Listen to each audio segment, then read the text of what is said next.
session.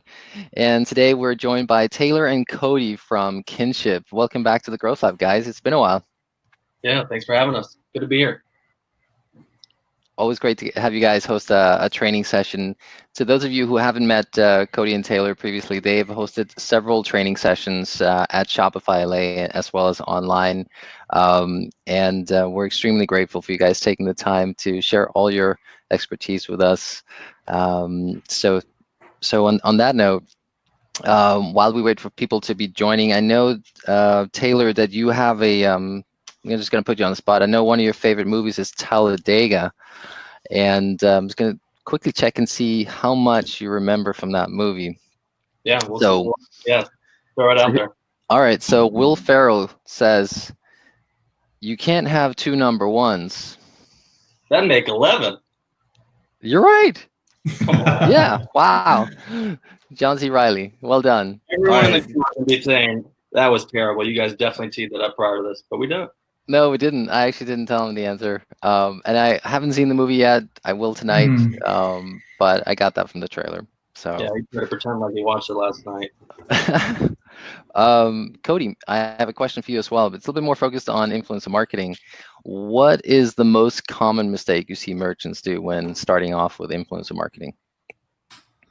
I would say that they expect a ton of success off of one post.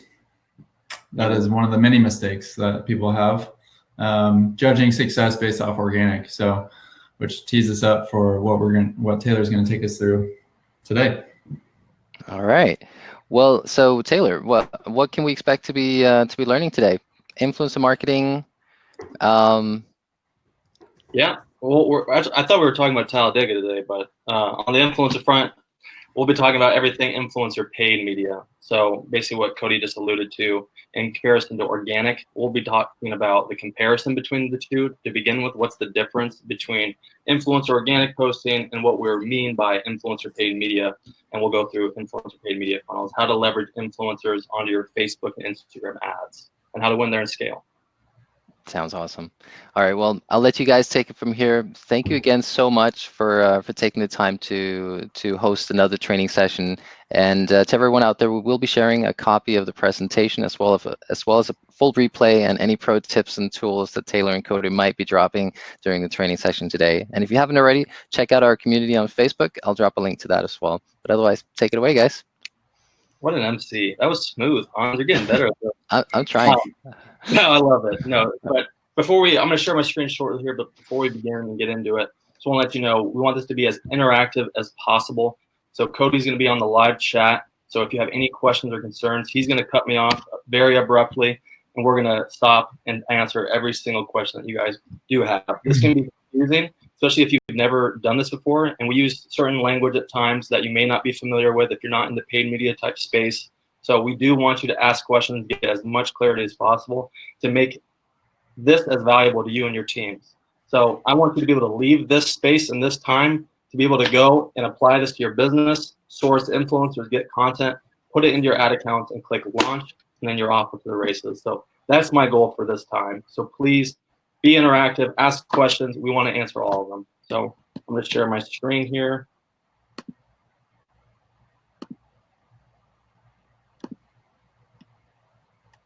I'm so excited I got that Talladega Nights question correct. All right, so influencer paid media. Again, Cody, I can't see the chat box anymore, so just please chime in. Yep.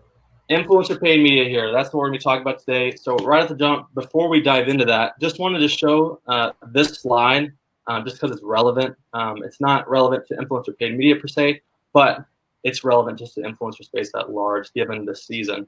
So this is pre-COVID numbers associated with total engagement on the organic side and post-COVID. So it's measuring 25-day windows, and as you'll see, pre to post, influencers are being engaged with at 44.8% increase the rate that it was previously. So a lot of eyeballs, a lot of engagement on these influencers as people are at home quarantining, having less to do.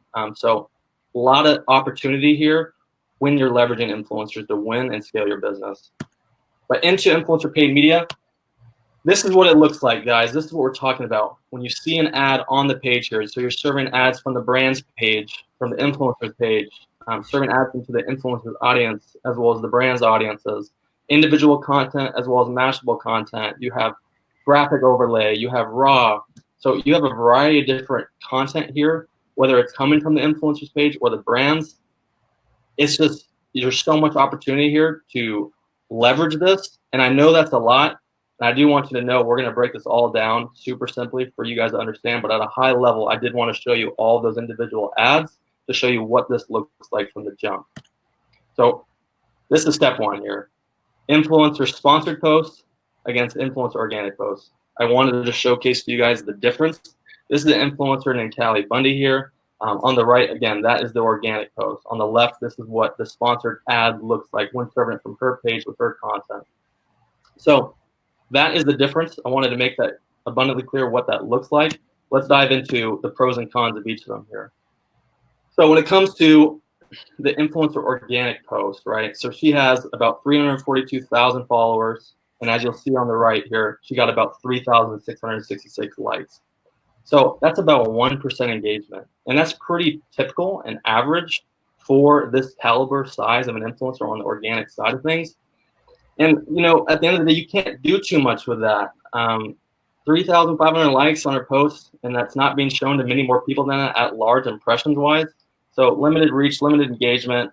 This is only shown one time on her page, and a lot of the time after 24 hours, people tend to forget about it. And so limited frequency there. Limited conversion rate in the sense that there's not an outbound click option for you to go from this onto the website to make a conversion. And then there's just a limited customer journey, right? It's just this first touch point, and then there's not much else you can do from there. It's only this. So it's basically just prospecting, and there's no retargeting as a follow-up off of this post. In comparison, sponsored posts and getting advertiser access to do whitelisting or advertising with influencers content enables you to have greater reach, greater engagement. When I say greater reach and greater engagement, basically there's no algorithm on the organic side. There's an algorithm that limits your reach when an influencer organically posts. When you run a sponsored ad with this influencer, you're enabled to make sure that content goes in front of every single one of the people that engaged with this influencer over the last year. And so, and at a frequency at however many times you want. And so when I say frequency here, I mean you can serve this ad and other pieces of content from this influencer as many times as you like to these people. So you're not limited to 1% of their organic audience, and you're not limited to that 24-hour window with that one post.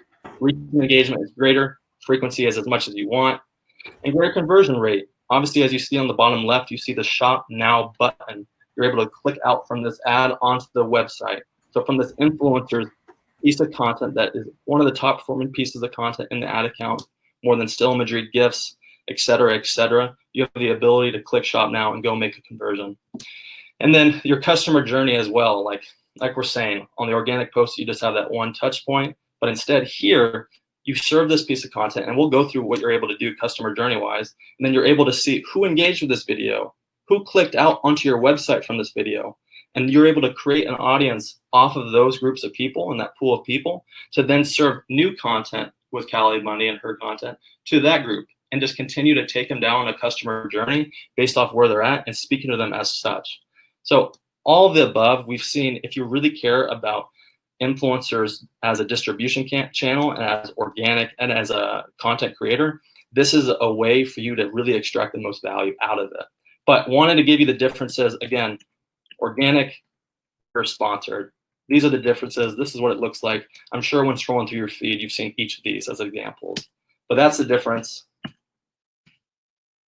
And then I basically what I just said here, you're able to target their audiences, right? So this is what I'm talking about in the ad account, and I'll show you later on in this presentation as well, where you're able to do this in the ads manager, but you're able to create audiences off of their engagers in the last 365 days. So it can be the last 365, as you see on the bottom.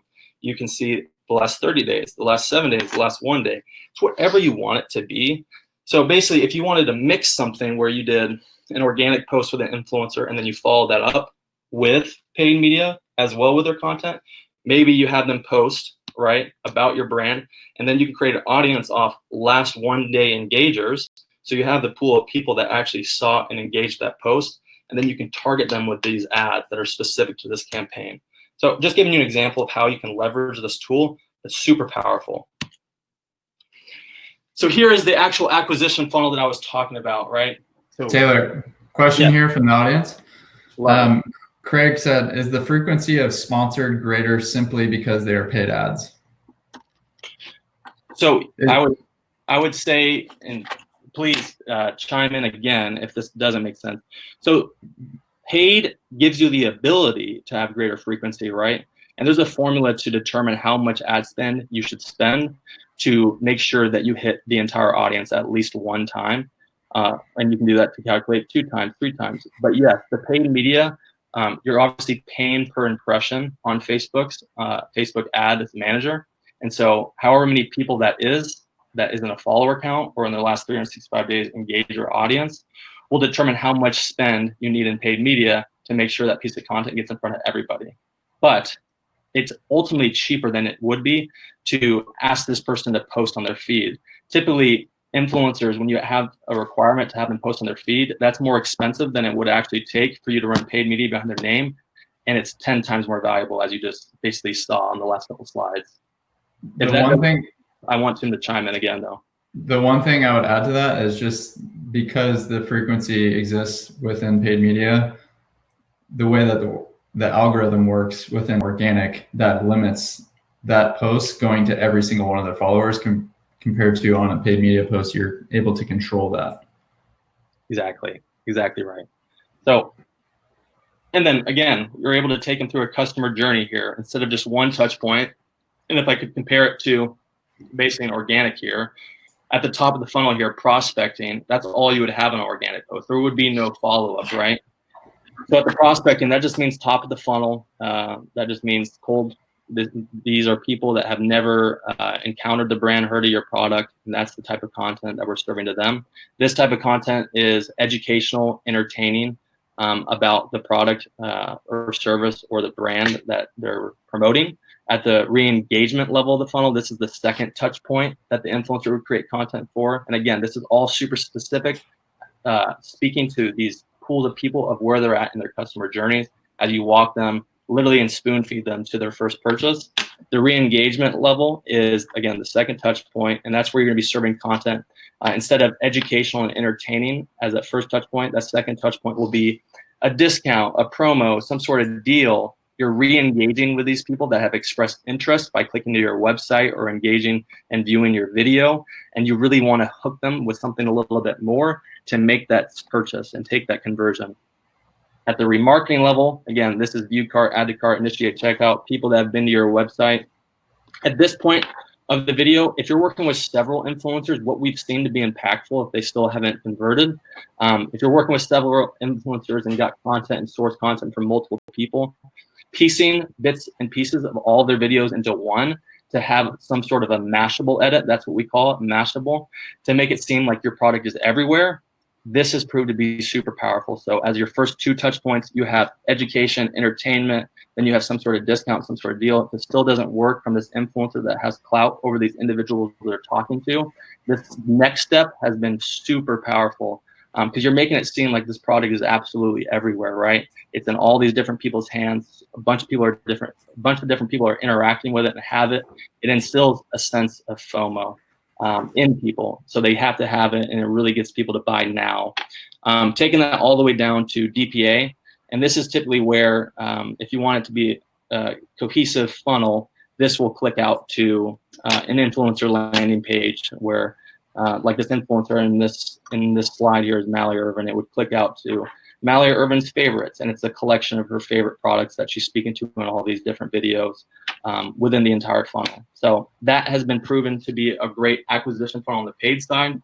And so if you want to test this, yeah, I would love for you to leverage this exact strategy and hear how you guys actually do it. So this is the acquisition funnel here. So this creative. I'm going to stop you here. Yep. We got some questions. Diana, she says the influencer does not have to give me access to their audience question, or how do I find their audience? Yeah, great question. So we're actually going to do a walkthrough of the ad account itself. In this example, yes, they would give you access to their audience, and I will show you exactly how to do that. But in short, now, and if this doesn't make sense when I say it here, again, we're going to be reviewing this in the ad account later on in the presentation. Basically, the influencer has their own business manager as well that serves as the umbrella over their Facebook and their Instagram, and they grant you partnership access to be able to advertise from their social handles and into their audiences. But again, you will get an absolute visual of that and the steps to do so. Did we get a green light confirmation? Does that make sense? She had a follow-up question. Is there a way to use their audience without having to work with them? Basically, they would need to grant us access into their audience. Yes, they would need to grant you the access into their audience, though.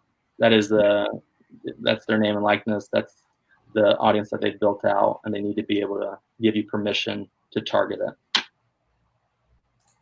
Was there any other questions? I told Sam that you were beginning to this, but he also was asking, are you running ads from the influencer's business manager?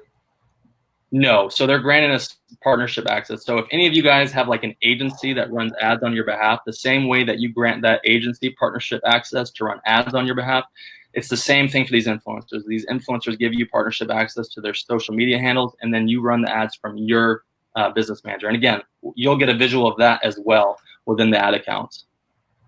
Anything else at this point about the acquisition funnel, the content that we're creating here with the influencers? No, I think we can move on. Alrighty. I appreciate it, Cody. So then this is the creative brief here. This is what we give to influencers. We 100% strategically create this to make sure we get the scenes that we're looking for at every level of the funnel here. So we're trying to figure out content to create with these influencers that are educational, that are entertaining, do a promo type video, make sure we get content that could fit well into a Mashable that communicates a specific message, a variety of messages, honestly, because we want to test as much as possible.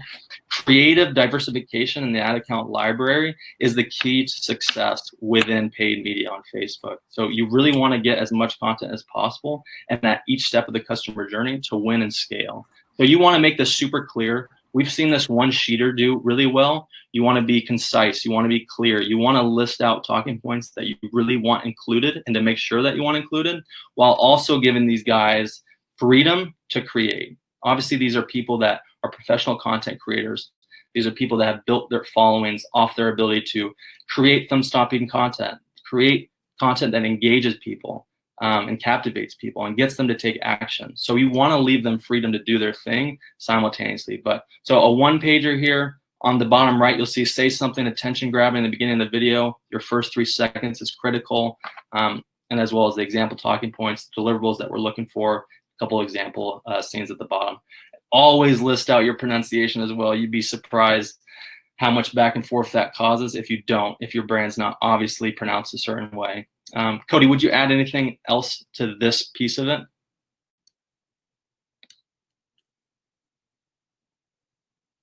Nope.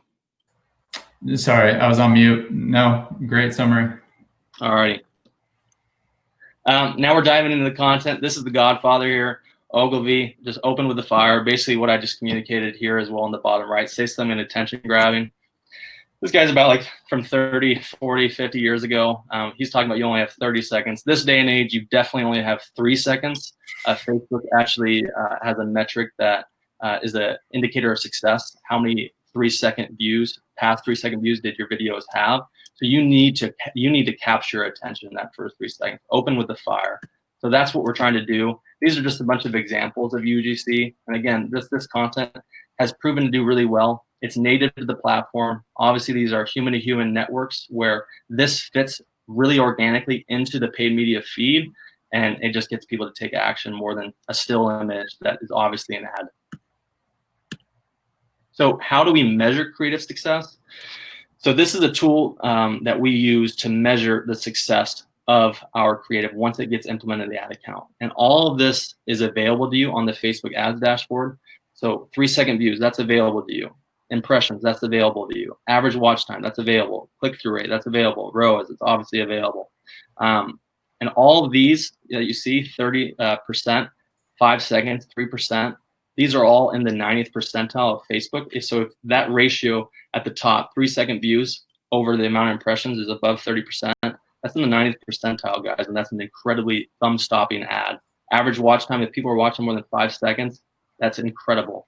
Click-through rate more than 3%, you're doing a great job, and you know you have a winner. ROAS, obviously, we're just looking for a lift in comparison to the rest of the content library in your ad account. Couple examples, and let me know, Cody, if you can hear this on your end as well. We all have that person, right, that's on our Christmas list, but we have no idea what to get them. Yeah, I have a few of those. But these bags make the perfect gift. They are stash bags, and who doesn't love a bag that you can just load full of all of your stuff? It's cute, made with recycled water bottles, and then when you're done with it, you can stash it away like this. So right now, Love Bags is offering 3 of their stash bags for $50. So if you got a few of those people on your list, right here, here's that gift. You will love them. I've got stocking stuff for ideas for you guys, and it's not just a bunch of junk and candy. No, these are useful. They are cute. They're environmentally friendly. Stash bags. Check it out. You can load them full. When you're done with them, you can stuff them nice and tight in these. I love stash bag. It's super comfortable, and it's made out of recycled water bottles. This is a Love. So just, and Cody, can you confirm that they're able to hear the videos here? Yep. Awesome. So I just want to show you a couple, we call it IGC, influencer generated content here.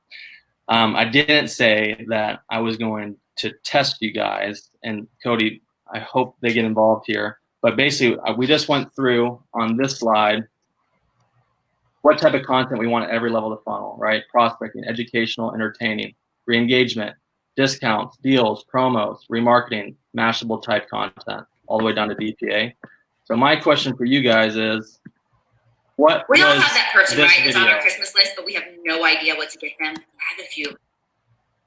What level of the funnel? What level of the funnel would this video be used at? And just answer it as I play it. On the far left, what would this be used for? But these bags make the perfect gift. They are stash bags, and who doesn't love a bag that you can just load full of all of your stuff?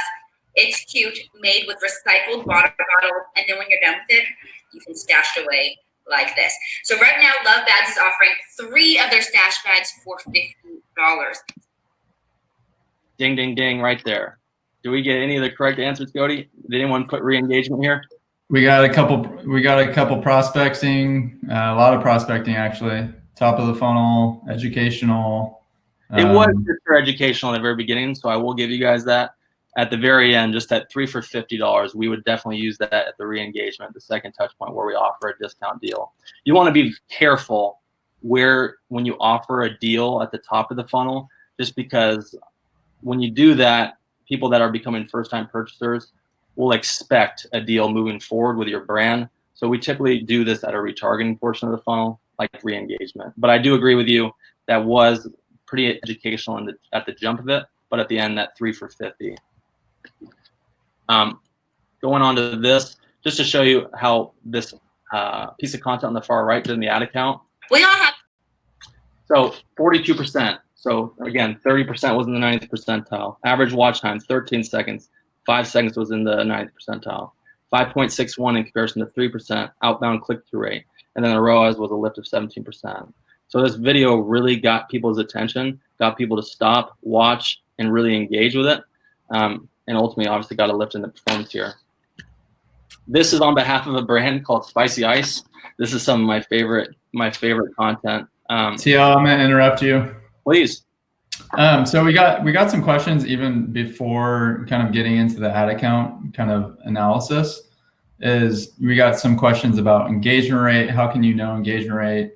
How are you assessing the number of fake followers?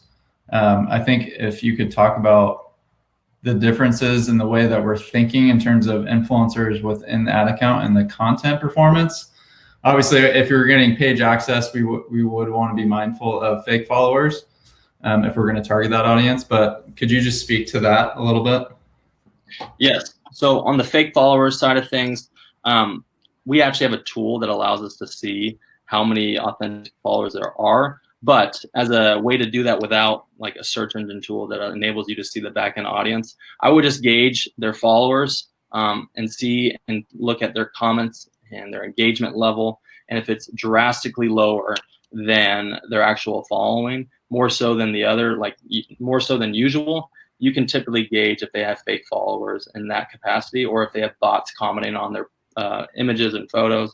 But that's on the organic side of things. And that does matter when you're actually doing page access and targeting their audience in paid media. But if you're just using their content as ads, we're definitely over-indexing influencers as content creators in comparison as like an organic distribution channel. So as creators, we're measuring their engagement and their success like this. The 3-second views divided by impressions, the average watch time of that content, the click-through rate, success of it, the ROAS. So that's how we're measuring success, and that's all available in the Facebook ad account dashboard. So you're not concerned about engagement rate when assessing for an influencer to try to get them into the ad account? No, there's not a correlation. We haven't seen a correlation at all between their organic engagement rate on the organic side when repurposing their content in the ad account and finding success there. And then one other question is, in the IGC example for Elise Miller, Alex says, I didn't hear that particular influencer saying that she was being paid or with in partnership with the brand. Isn't that illegal? No. So if she's writing copy on her organic post, again, that's on the organic side. On the organic side, she is supposed to legally and to be in adherence with the FTC guidelines to say that this is a brand partnership or a paid for partnership or an ad. But on the paid media side, this is not a regulation. No. Awesome. That's it for now. Awesome. Thank you. So this is on behalf of a brand called Spicy Ice. It's a gold-plated jewelry brand. Just so you know, I want you guys to get involved again. What is it prospecting, re-engagement, remarketing, and on the far left, all right? The far left video. So we're just going to watch that one for right now.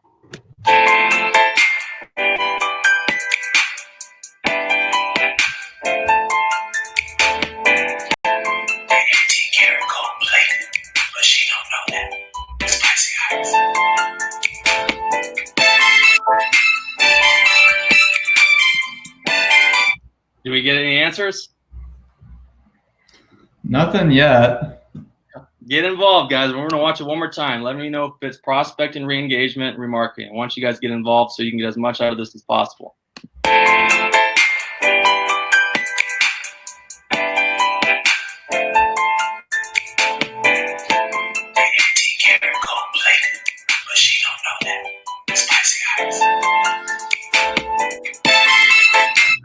A lot of prospecting, all prospecting. Yeah, let's go. Correct. I love it, guys. Yeah, so it's educational, but more so entertaining, obviously, in this video to showcase in a not directly like your average testimonial video that's very, cut and dry in that way, but it's entertaining in a way that indirectly speaks the message that they're trying to get across, which is, hey, you don't need to break the bank to be stylish and get that girl that you really like.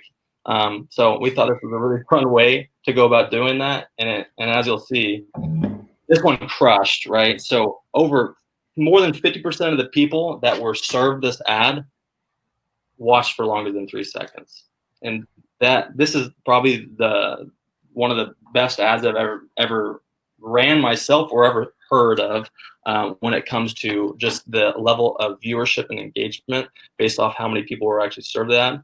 The average watch time, 9 seconds, click-through rate, over 6%, and then the ROAS got a lift of 54%. So just a really top-performing ad that crushed it. And this is just an example of creators understand target demographics. They know how to speak into these demographics really well. And so that type of content just is incredibly native to these pools of people that we're serving into and that we're trying to convert and acquire as customers. So this was super powerful, and it did incredibly well. Cody, was there anything right here? No. Awesome. All right, this is the last one, guys. I want you to tell me where these were used.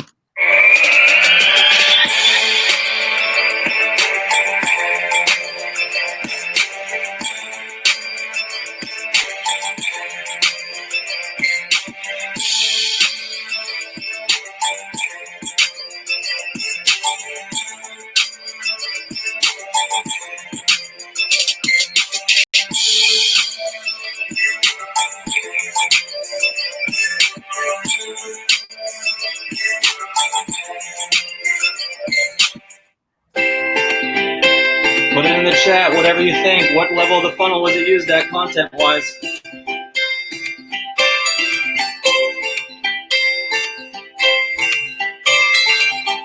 I think you guys might get it. So do we get some answers?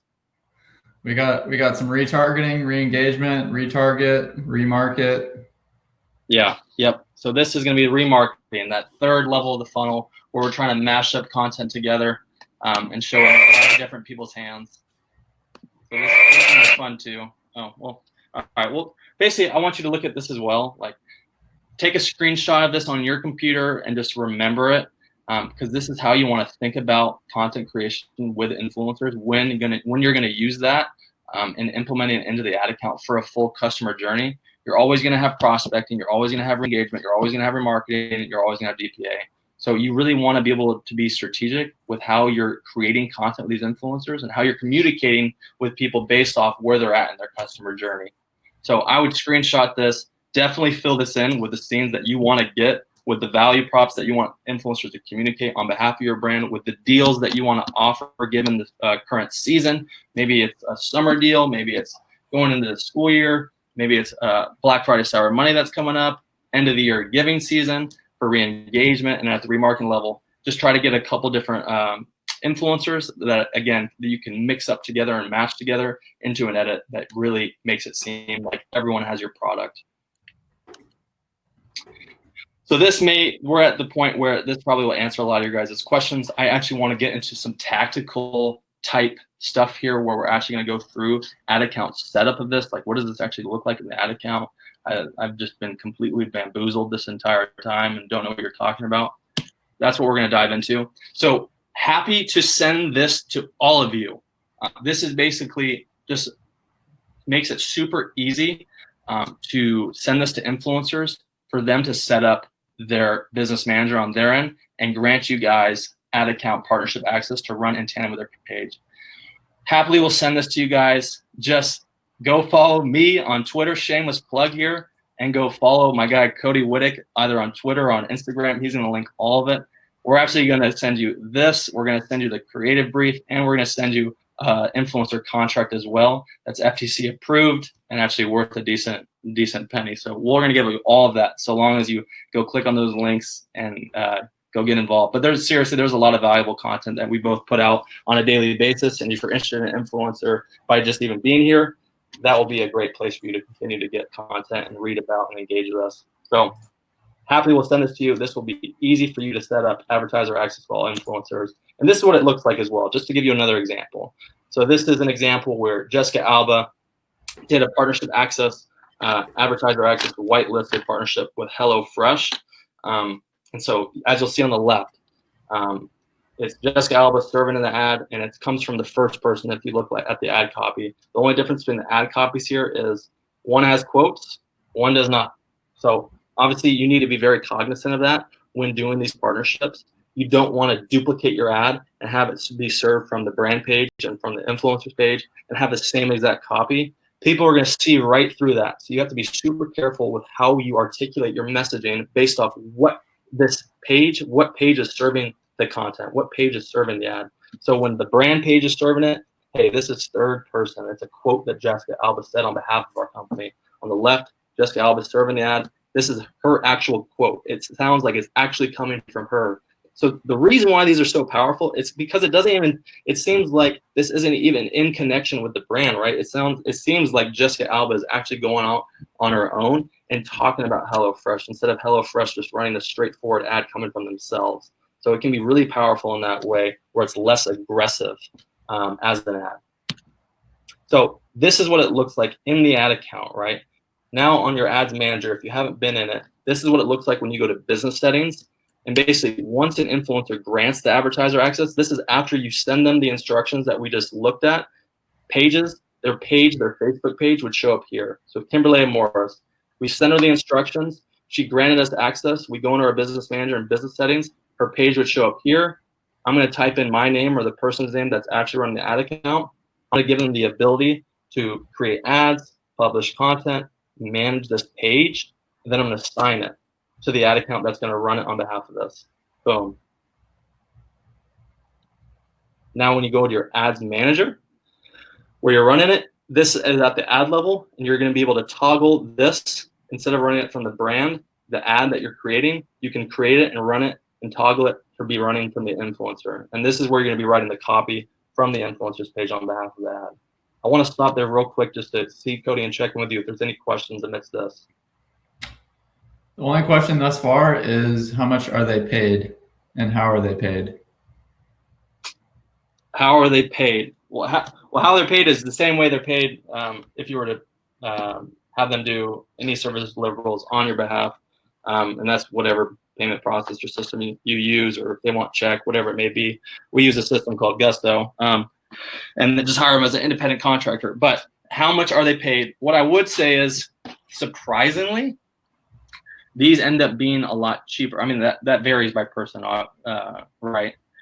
Based off, how much of a following they have, based off of how successful their content does, et cetera, et cetera. But what I will say, and a point that should be made here, is we exist within a time where, for some reason, the actual feed posts, even though, as you've heard and seen as we've walked through, they're significantly less valuable than actually doing paid media partnerships with these influencers. They actually are more expensive.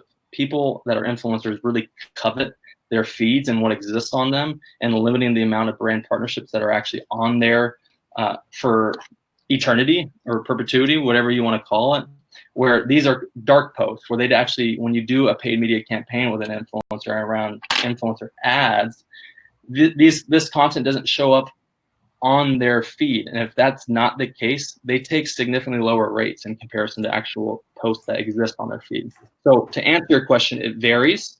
Payment-wise, whichever payment system you use to hire independent contractors. And then lastly, it's significantly less than actual feed posts, which is phenomenal because you get so much more value out of these sort of partnerships. And then does the influencer have to approve? Does the influencer have to approve what? I would imagine this is from Elizabeth. Imagine approve the access. So they are giving the access, yes. So they're going to use these instructions. We're going to send them these instructions. They set up their business manager. They add their Instagram and Facebook real quick, and then they grant your team partnership access to run ads in tandem with their socials. Do they have approval on the content itself? I mean, you want them to be involved, right? Like at the end of the day, you want this content to be as authentic to them as possible. So I wouldn't look at it as, you want it to be as transparent and as collaborative as possible with these people, right? They're creators, and no one knows how to communicate the message, or how to communicate the message that you're giving them that's authentic and organic to their creation ability than these people. So I would just, we don't need approval at the end of the day, but you want to foster good relationships with these people. So you want them to be as involved in this process as possible. And at the end of the day, that takes work off your guys' plate too. So I want to look at this as like a back and forth approval thing, but more so, hey, we're coming together to collaborate on this to make this as successful as possible. And one thing I would add on to that, guys, is that most of the time, this is content that they've already created that we're running the paid media for. So they've actually created themselves. So it's not like we're creating the content using their audience and going roundabout in that way. They are creating the content first, and then we're running that. Oh, that's a great point. Yeah, they wouldn't even send it over to us if they weren't in approval of it. So that is, yeah. So this process wouldn't even really exist. But at the same time, you do want to be as collaborative with these people as possible. But they also won't send you content that they're not already in approval of. So there wouldn't be a back and forth there. Is that all the questions for right here? I think that's good for now. I'll save some for, just keep continuing. I'll interrupt you. Okay. So basically on that note, as you saw as like the last step there, we got to a place where we were at the ad level of Ads Manager, where we were going to create our ad. And we were able to click Kimberly and Morris's page as where we would be serving the ad from. And like we harped on, you want to be able to make sure that you're writing copy, because you're going to be writing the copy and you're going to be in full control of the ad, and you're going to be doing the targeting on behalf of this ad. So you're going to want to understand how this person communicates, What emojis does she use? You really want to study her Facebook copy, her Instagram copy. What hashtags does she say? How does she communicate to her audience? Because you're going to be using her content that she gives you, and you need to be able to write the narrative in a way and tell the story in a way that she does and that resonates with her audience. So do your homework, do your due diligence here, and you're going to be able to see some examples that we did on behalf of Kimberly ourselves after studying this as well. So this is so when we use Kimberly Morris on behalf of a brand called Laser Away, we wrote this copy based off what we saw. These are some of the emojis she frequently used. This was kind of her personality breathed into the ad. New face, who dis? Laser Away is going to have me on my selfie game. Don't miss out on clear and brilliant skin solutions. So we offered a deal here. So this was a re-engagement type ad. And again, we just had fun with this copywriting. If this came from Laser Away's page, this is not the type of language that they use, right? This is an influencer ad. It's completely different. It's playful. It's not as professional. It's not the same exact language as the brand. So again, just do your homework. How do these people talk? And then have fun with it. Yeah. And it's just going to be different than the brand. So I just want to make that hyper clear, because there are trolls, as many of you probably know, on the internet. And if you do just duplicate your ad copy that's on the brand side of things and run it from your influencers page, you're going to get called out. You're going to get held accountable by the trolls out there. So just make sure you do this part of it, because it's a key piece to the puzzle. So audience access, people asked about that as well. So just want to show you guys simultaneously. So we showed you in the ad account how to grant advertiser access with these influencers, how to set up the influencer's page with your ad account, how to run ads from their page within the ad level. Now we're going to discuss how do you actually create these audiences off of the influencer's handle and their followers and their engagers within the ad manager. So what I mean by this is we're building audiences off of this. So when you upload it, you can upload it onto Facebook, build their engager audience, and this is something we didn't harp on either, but you can build a lookalike audience off of these engagers. So two separate, very powerful tools to create audiences off of this. So influencer social engager audience, that's pointing at basically their followers. You're able to target those people now on the ad account. A lookalike, this might be confusing, and I would suspect we may get some questions if you're not familiar with Facebook paid media and audience creation. But basically Facebook, with their machine learning system, I say, hey, I want what's called a lookalike audience off of this engager audience from Kimberly. And they're able to spit out 2.1 million to 20 million type people based off how big you want that group of people to be, that are completely unique to her initial social engager following. But it's to the 99th percentile, similar type of people. So this is a really powerful way to create an audience that we know will resonate incredibly well with Kimberly and the brand we're partnering with her, because Facebook, there's not a tool out there in advertising that has more information than them to be able to create such audiences that will perform at high capacity. I mean, you hear it all the time as well with people, man, I swear Facebook's listening. It's really, they understand your patterns. They understand what you're shopping for. They understand probably better than you what you're going to do next shopping wise. So this audience creation in the same line of thought is a super powerful way to understand what's another audience that we can target with Kimberly that will perform at a high converting level. Taylor, you got a question here from Kyle. So he says, so posting the ad in partnership with their account or their handle to run the ad you make with them is cheaper or more expensive CPM? He also had questions around the dark post. So it's way cheaper CPM, way cheaper. So basically what we said so far, right? A feed post is already more expensive than a paid media partnership. And just those two alone, right?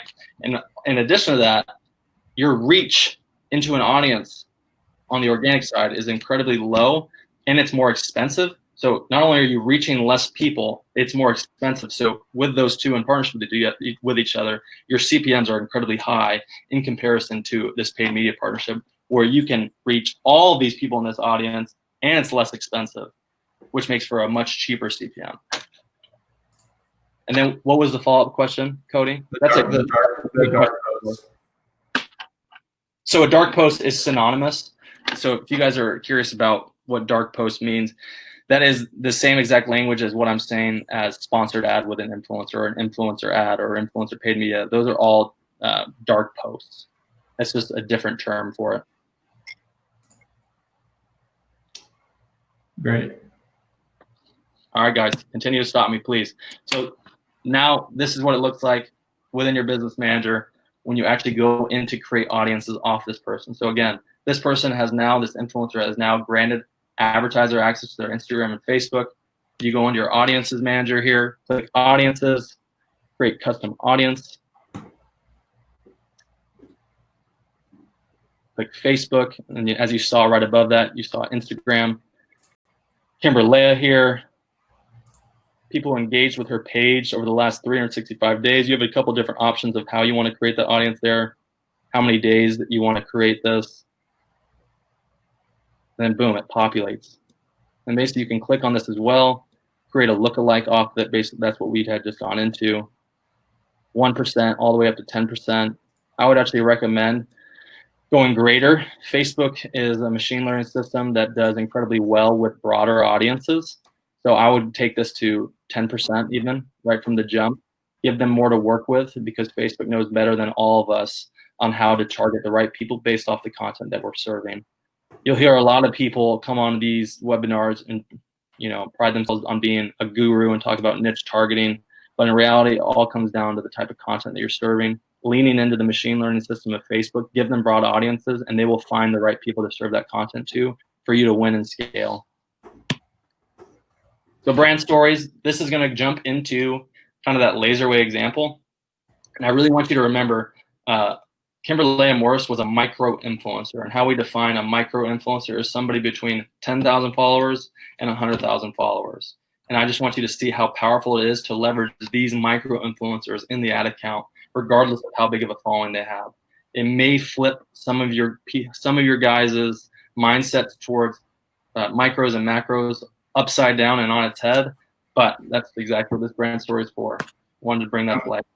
Go ahead. I'm gonna stop you before you get into this. Christina says, how many posts should you use the same influencer for?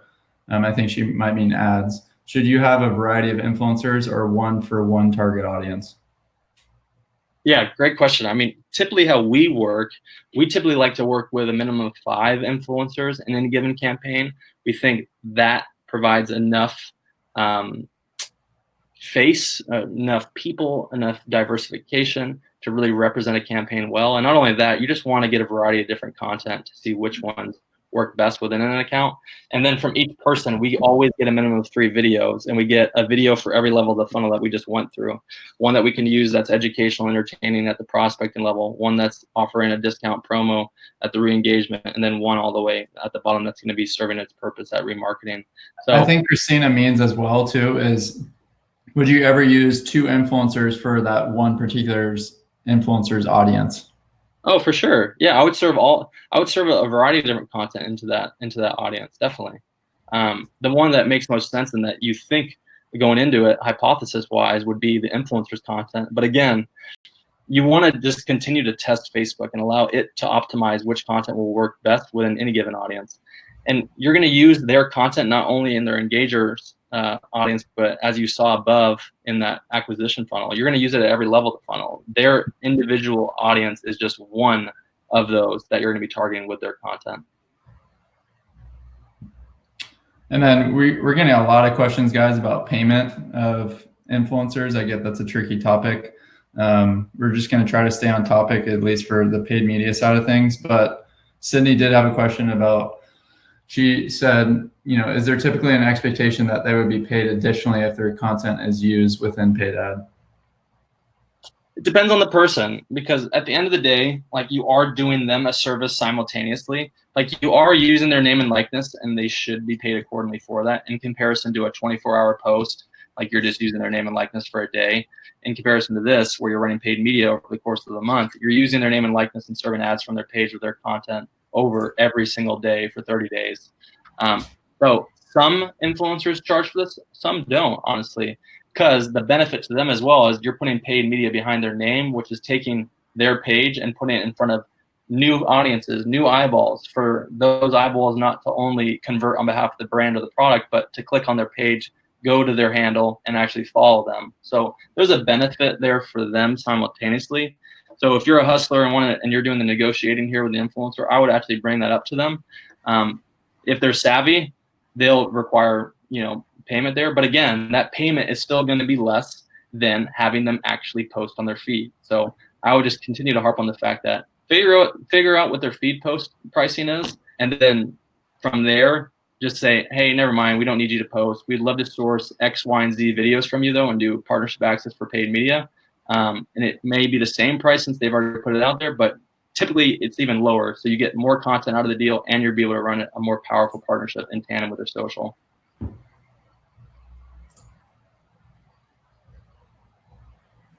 That's it for now. Alrighty. So LaserAway, if you're not familiar, this is just, we're going to go through a brand story real quick to breathe life into everything we just kind of talked about. Hair removal, skin rejuvenation, tattoo removal, skincare, anti-aging procedures. They're nationwide. There's just walk-in appointments for you to go in and have all these services done. Our assignment was to drive more traffic and conversions to their physical locations. It's a non-e-commerce product here, but obviously there's a lot of those brand stories as well. If you want to discuss those, we can have that talked about in our question time after this. So we are identifying content creators to tell these stories about LaserAway and their appointment process to really showcase what it's all about, to drive these visitors and these appointments through their doors. So our targets here, they gave us the total ad spend. Were you going to say something, Cody? No. They gave us a total budget to spend on paid media of $30K, and they wanted a cost per acquisition of CPA of 40. So again, drive more acquisitions through the influencer paid media funnels. As you saw above, that ad probably looks familiar. Ad from Kimberly and Morris's page. The video content was a creative that we had that was filming her appointment, walking people through exactly what they could expect from this. Influencer page ads using authentic influencer testimonials, brand influencer interest targeting. The results, spent $32,000 instead of the target CPA being $40. We were able to achieve a $15 CPA. Total acquisitions above 2,000. And this is where it got really interesting. If you remember the lookalike audience that we were able to create, offer engagers that Facebook creates off of what they think would be the best people that are unique to her followers to serve this content into, was the top performing audience. So it was really fascinating. That's cold prospecting, guys. Like that's not retargeting. That's not bottom of the funnel. This is prospecting.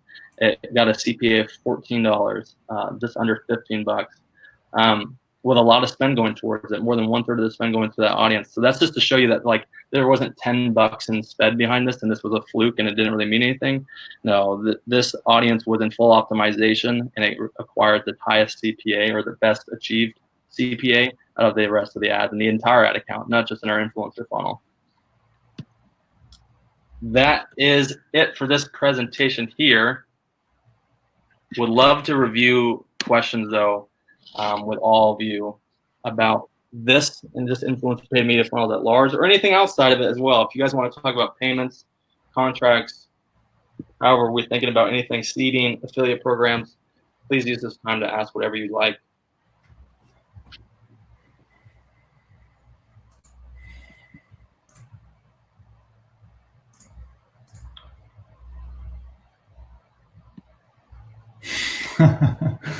We got Susan. How much is it to work with you two to do all this?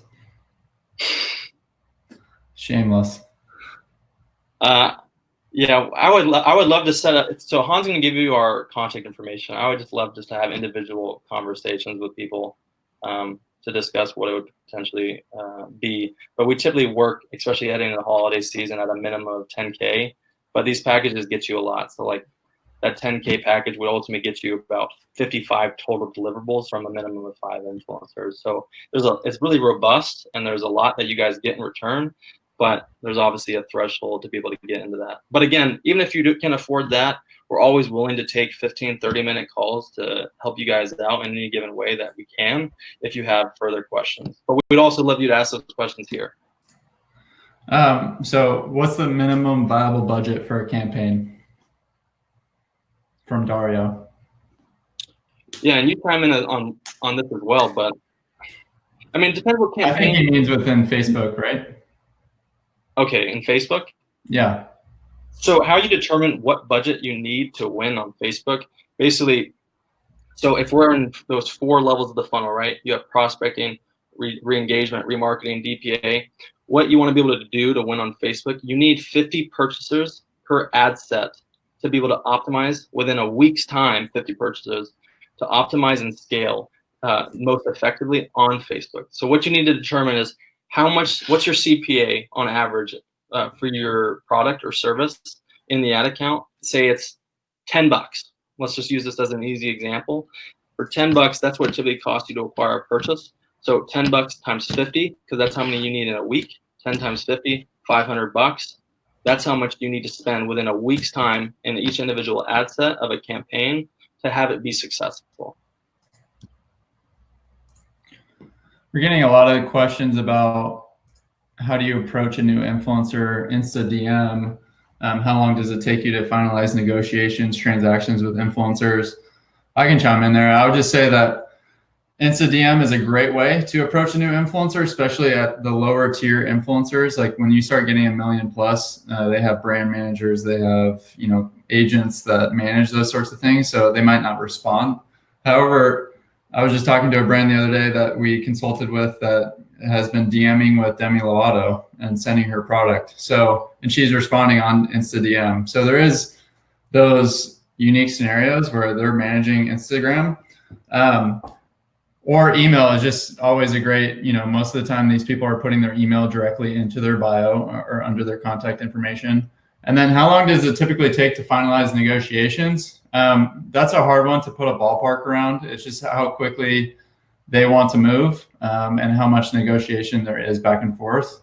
It could be as quick as a day. It could be a month, just depending on how long the communication is there in between.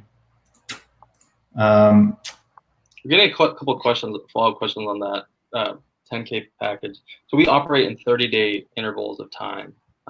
So that would be for 30, like a month-to-month basis. We're working on a month-to-month basis here, and that's how long it typically takes for the entire process of reaching out, sourcing. So identifying, sourcing, contracting, like a week to 2 weeks.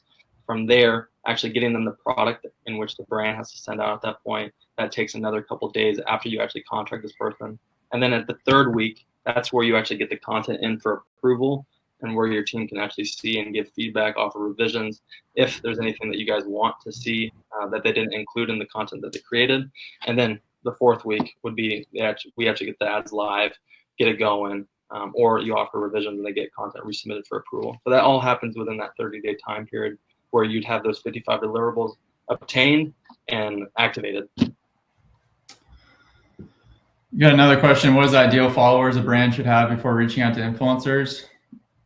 I mean, as shameless as you want to be, you can have 0 and start reaching out. I will say, having a couple hundred does lend itself that you're not just some fake account, or it lends some credibility. But people are aware now that it's really hard to build organic following. So if you have 50 followers, like, be shameless, guys. And if you guys want to work out or work out with these influencers, that'd be one thing. But if you want to work with these influencers, reach out to them. The worst thing that they're saying is no, or they're not responding. But I would definitely engage and not wait till you get to a certain follower count. And email them, right? Yeah, right. You can email them. They won't be able to see your follower count at that point. But I'll have Cody speak to this as well. If you guys are just starting your influencer program, or if you're just getting your feet wet with it too, 100% definitely start mass seeding your product. Identify as many people as you can. Obviously, based off how expensive your product is, this will vary based off, if your product costs $5 in comparison to $50, the person that costs $5 will be able to seed much more. But seed as much as you possibly can to start getting brand advocates, because if you do find those and identify those people, it'll be a lot easier to work with them, and obviously they'll be able to create really authentic content for your brand. But Cody, I'll let you chime in on that too.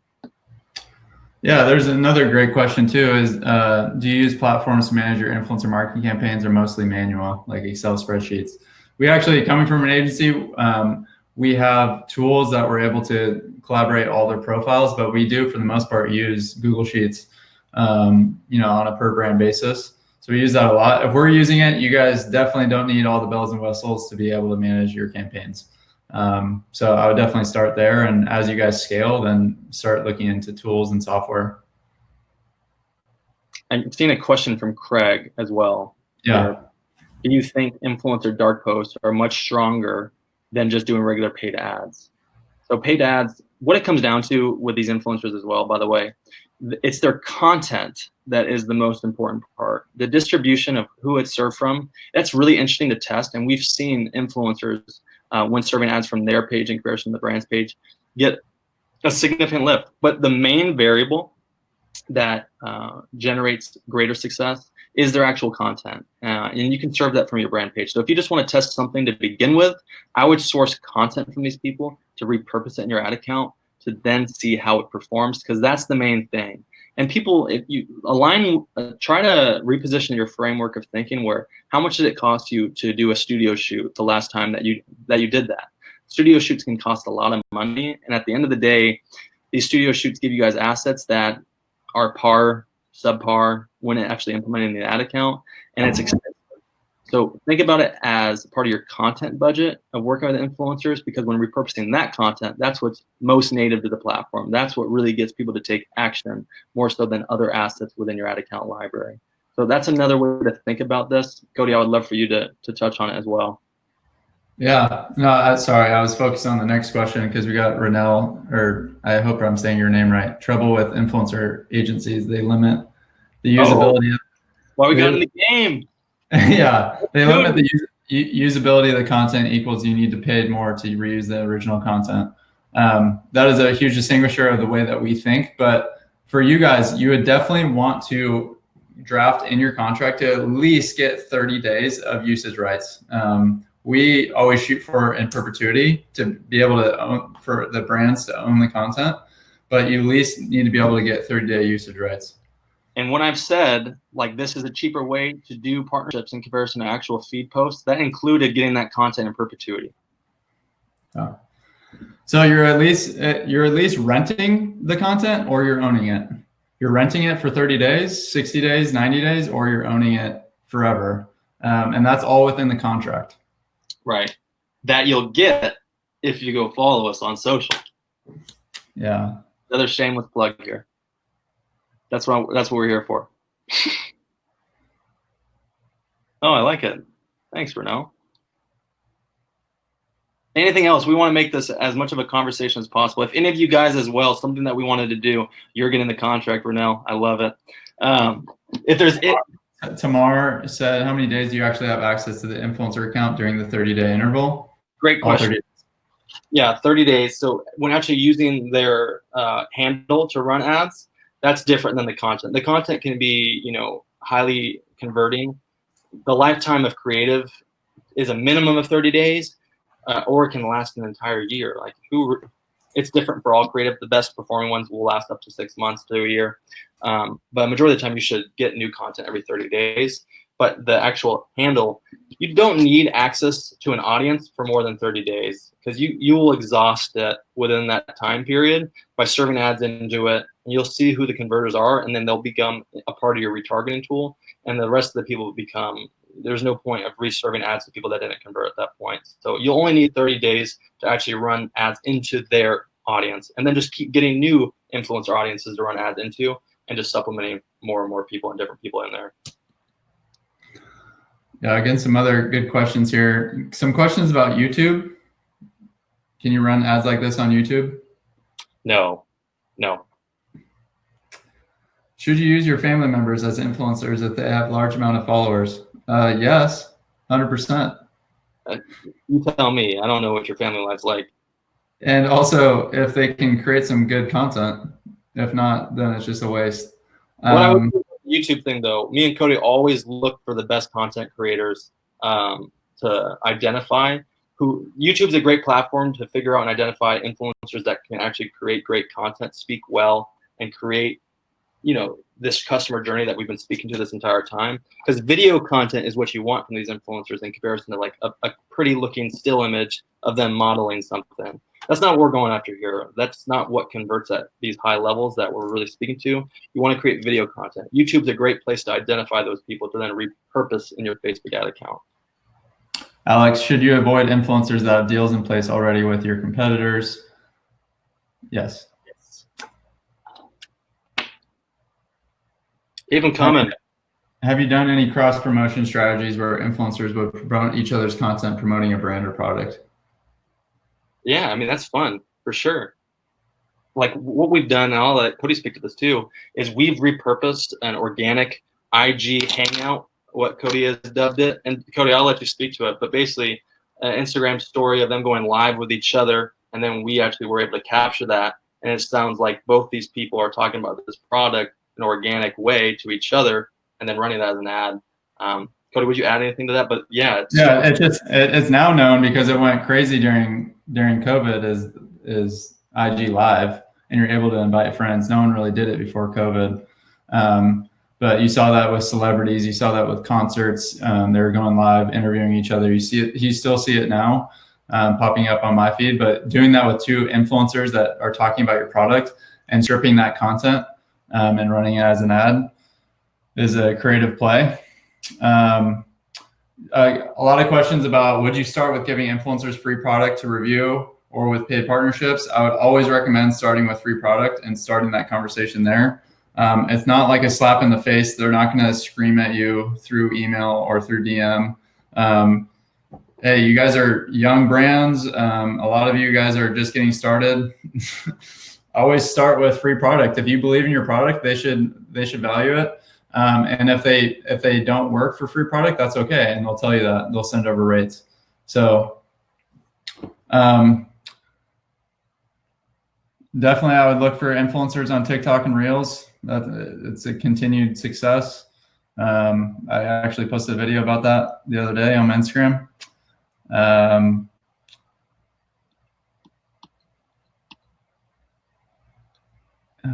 trying to find, should you avoid, wait.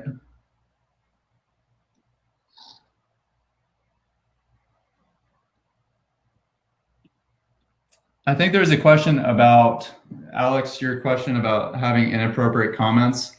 Yeah, that's something that as you guys do a deep dive on their feed, if they have inappropriate comments or if that's not going to align with your brand, I would definitely shy away from an influencer if they have not only inappropriate comments, but also if they're saying inappropriate things on their videos or posting inappropriate things and it's not going to be a brand positive for you, then I would definitely, how much scrubbing of influencers' online presence should you research? I would definitely take that into consideration. And what should you do if you need to disassociate your brand if this becomes an issue afterward? That's why we have contracts, and you should always do a contract with every influencer because they need to follow the guidelines that you guys are putting in place. And you get approval of content. You should always get approval of content, right? To make sure that you're ensuring that they're communicating exactly what you want to and not saying any inappropriate comments or making any claims that you shouldn't be claiming when running this as advertisements. Always have approvals. Any other questions? There's so many. They're going to keep us here all night. I got time. I don't. Dang. Yes, are contracts necessary when giving free products? Absolutely. Never do a deal with any influencer, whether they're paying you. You always do a contract. But that's only if you're giving services and deliverables in exchange for it. Like we're talking about though, if you're gifting product and seeding out product for the first time, where it's just you're emphasizing, hey, no strings attached. We just think you're a great representation of our brand, and you would really enjoy it, and we want to send it to you free of cost. Like you don't even contract there, but when you're doing it in exchange for a service deliverable, always. Oh, Kyle, I would hide them. Good question. That's a great question. So if you can, obviously it depends how much time you have, Kyle. So when people post negative comments on your ads, should you delete them or hide them or leave them? I get people complaining about the price of my products. So if you have the time, and I know this is laborious, make it funny. Like try to make it humorous and to make it seem like you're not avoiding it if you're going to leave it. But I'd also say if you don't have the time, It's completely fine. I would hide them. When you hide comments, the actual person that I would never delete them, because when you delete certain people that are trolls, they just come back and just fire on these ads sometimes and just go ham and continuously do that. So when you hide them, though, these people can't see that you hid them or deleted them from the feed, and you typically don't get any more commentary from their end. So if you don't have the ability to make this thing humorous or put in the time and the labor into it, hiding it typically resolves the issue. Do you have contract templates that we can use to give influencers? Yes, we do. That's what you get that, again, shameless plug here, if you go follow us on Twitter and Instagram. So we'll send that to you, Craig. I mean, I'm going to do another shameless plug here, but the Shopify Compass course has every single template that we use as an agency that I just dropped in the chat. It's 30 minutes. Follow us, Cody. What are you doing? We talked about this. and it has every single template. So if you guys want to go through that course, it has like contract templates. It has Instagram DM templates. It has reaching out over email templates. It has a template for you guys to run influencer campaigns from the very jump. It has a seeding template. It has basically everything that Taylor and I have used and learned in the past 5+ years of being in the industry, all within that. So another great resource. A lot of you guys don't have a ton of experience with influencer marketing. By the end of 30 minutes, the idea is that you become a master, or you at least have the foundations of becoming that. So Kimmy, those were linked in the chat previously by Hans. So Taylor's Twitter and my Instagram.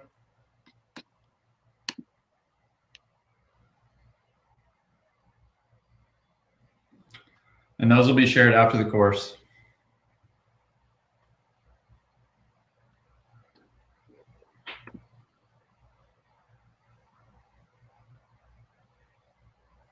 I think there was something about influencer discovery as well. Yeah, Facebook Brands Collabs Manager. Yeah, which I put in the chat as well. Guys, that's getting more and more expansive in their capabilities. Facebook Brand Collabs Manager. You got your ads manager on Facebook, now you got your brand collabs manager. Basically what that is, again, it's becoming more and more expansive. It's free, influencer search engine that's free, and it gives you the ability to see people on Facebook, Instagram, and all these social networks that Facebook believes, with whatever filter that you're able to put into it, whatever follower count, whatever audience personas, profile personas that you're looking for, filter it through. They'll be able to identify people that they believe align with you guys. Again, these people are it's the mothership. This isn't like a third-party platform that is guessing who aligns with these social media pages. These social media pages exist within their umbrella. So no one's going to know more about alignment and affinity than them. So I would definitely get on that as fast as possible and go check it out if you haven't.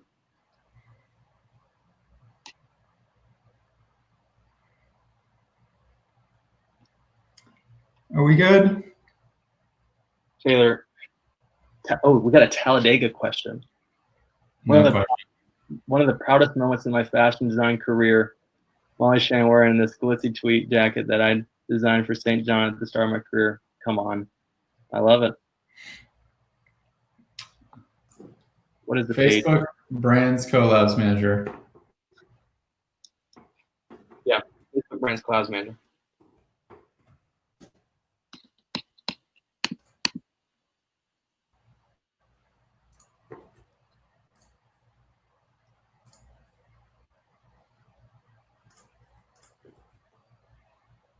No, I'm loving your energy in here.